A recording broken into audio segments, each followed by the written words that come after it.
de-dollarization in Venezuela. Is that a thing right now? Well, today we discuss.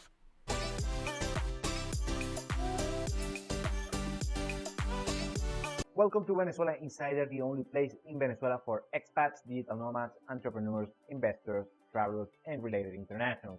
For more information, venezuelainsider.com. So today we are going to discuss if de-dollarization is happening in the country right now. And of course, we have to talk about it for two things. First, that when we talk about Venezuela and we talk about Venezuelan economics, we have to talk about the currency situation in the country that is completely different that most people think about, because actually most people have lagging information. They still think that we have hyperinflation in Weimar Republic and Zimbabwe when they think about Venezuela, and that is not the case. We already know this, and you know anything about Venezuela, and you follow this platform since a long time, you already know that is not the case, but we have to still debunking this thing. That's the first thing that we are going to address today. And the second thing is this narrative worldwide that the US currency, the US dollar, is losing his status as the reserve currency of the world, and we are seeing de-dollarization, and the BRICS group, they're going to create their own currency, or China or something like that, and the gold box say that you have to buy gold, and the crypto maxis says that you want to buy Bitcoin, that kind of thing. We are going to address those particular situations because they are key in order to understand Venezuela. Okay, the first question is we have the de-dollarization in Venezuela? The answer is yes and no. Okay, let's address this thing. Okay, first let's talk about the situation with the Venezuelan currency, the Bolivar. And of course, we know that we had a hyperinflation. Okay, since 2010, let's say 2010, we had a sustained high inflation that was on two-digit inflation year over year. And then on 2014, reached the triple digits year over year. And by 2016, 2017, and officially on 2017 is when the Venezuelan Bolivar reached the status of hyperinflation. We have a nominal hyperinflation here on the country. Until then, on 2019, we had, between late 2018 and early 2019, we had a de facto dollarization of the Venezuelan economy. So back then, basically the standard was the USD. So using bolivars as unit of account, it was pretty much useless in Venezuela. Now we have to talk about that afterwards we had a process of disinflation. So we had a very high, a bunch of numbers, interest rate, inflation rate, and then start dropping until 2021, when we technically, officially, we left hyperinflation behind, and we're still, since 2020, something like that, 2019, 2020, we're still, and right now, 2024, we are still on a process of disinflation, nominal disinflation measure on Venezuelan currency, the Bolivar.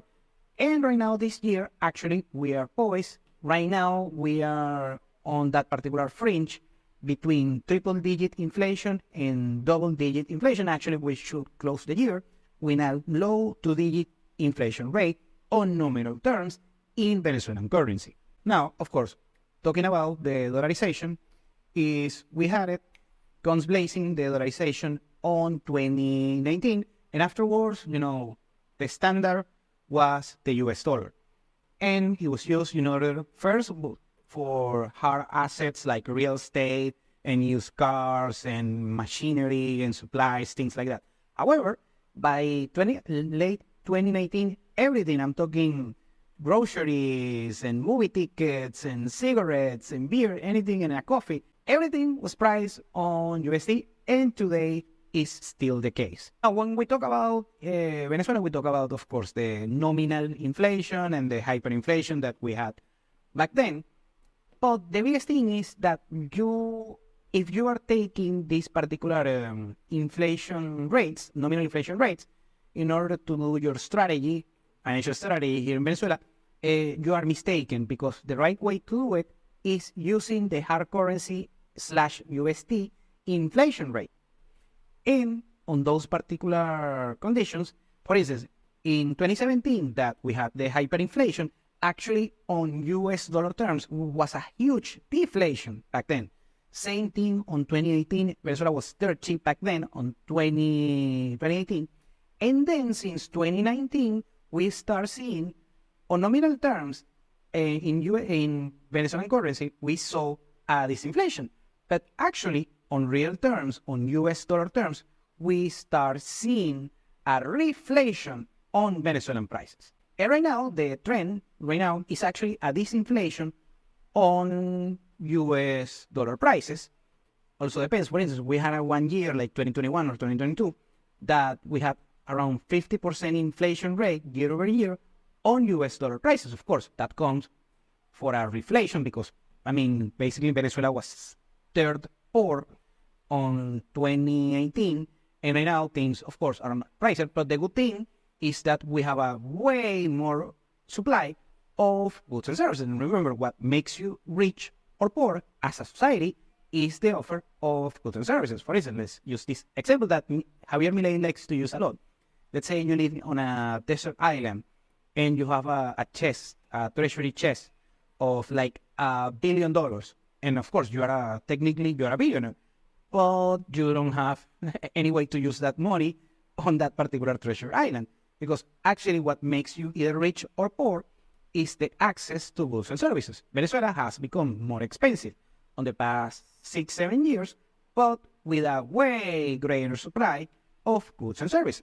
Now, according to some estimations, because it's very hard to pinpoint the percentage of the usage on each particular currency. We have, since the past 5 years, we have something around 45%, 50% the dollar, let's say 50% the US dollar of usage in the Venezuelan economy, and around a little bit over 40% of the Venezuelan currency, the Bolivar. And that fraction of less than 10% is euros, Colombian pesos, and also the Brazilian real in some cases. Now, first, the Venezuelan government, when the de facto dollarization started on 2018, they said, okay, you know what, because they were very draconian and harsh against the USD until those years. And on 2018, you know what, knock yourself out, use the dollar as you want, we don't care. That's pretty much the vibe from the Venezuelan government.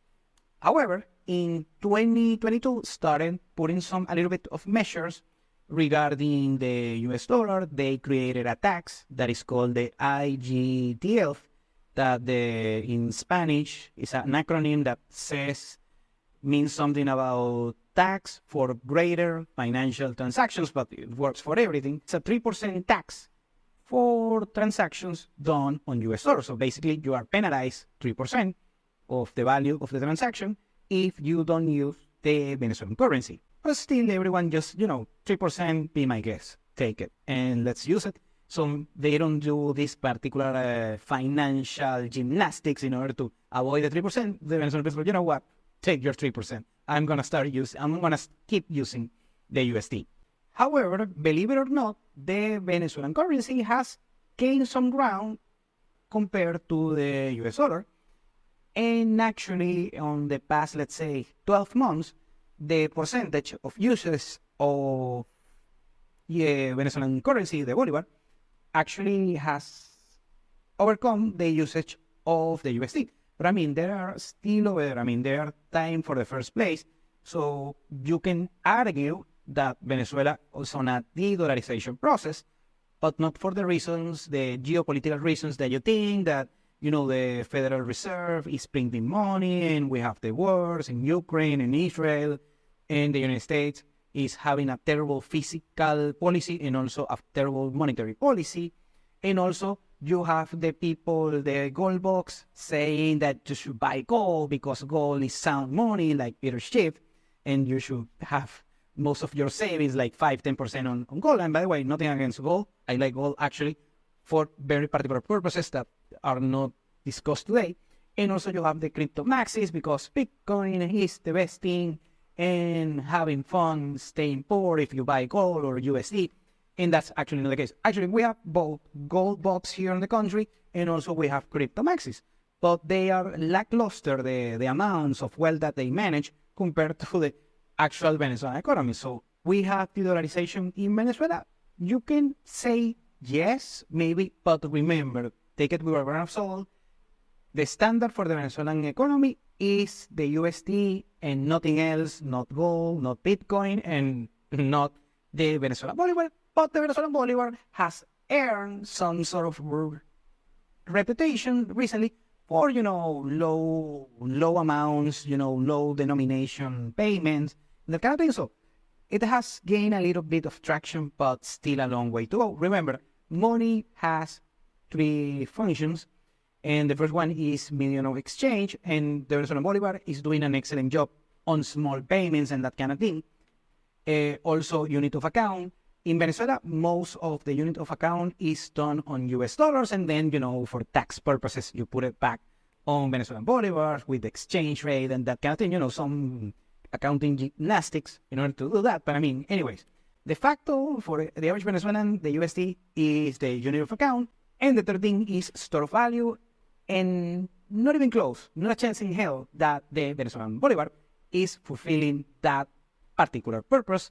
The store of value is the USD, and in some cases, for crypto maxis, Bitcoin, yes, for some Venezuelans, and also a few gold bucks as well. They're buying gold as well, and they do it in other things like reinvesting on their businesses or real estate and that kind of thing. So on that regard, yes, de-dollarization, if you want to call it that, technically it is, but still the US dollar has might upon the Venezuelan economy.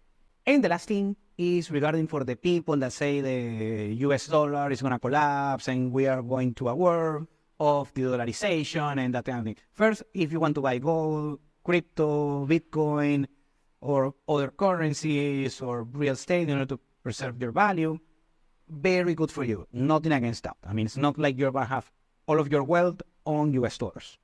Very good on that. However, here's my take.